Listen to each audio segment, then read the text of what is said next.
Years ago, I was a manager of restaurants at a casino in South Mississippi on the Gulf Coast. And I had an incident with one of my workers. She came running into the kitchen crying.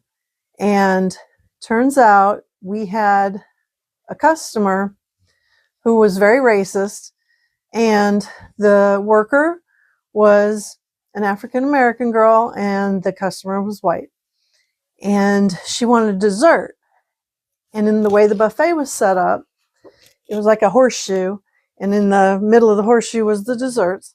And this customer came up and they would point at what they wanted and the worker would get it for them. And she told this worker that she didn't want her near her food, that she was a dirty N-word. And I want you to understand, in a casino environment, of all environments, they think the customer is always right, pretty much, because they're spending their money there and they want their money.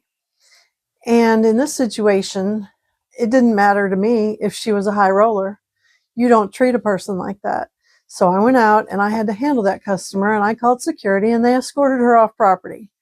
Now, that doesn't happen a lot at a casino, but in that situation, I felt very justified to have that done, and I was supported by my upper management, because you just can't have that in a situation, in any environment. That shouldn't happen, but definitely not in that situation.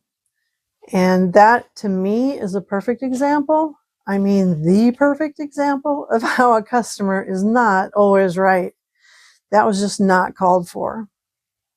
I've also seen people snap for no reason, really, for something like an expired coupon or a long line or maybe an item that's out of stock.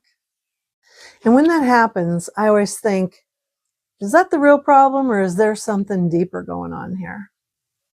Because most of the time, it doesn't cost anything to be kind. Being a paying customer does not make someone superior. Character shows up in how we treat people who serve us. I think we've forgotten patience, and we've confused convenience with control, and we really need to get back to that. We've gotten to a point where we think convenience means perfection, that we're due perfection. When businesses reward this behavior, it is actually teaching people to keep doing it.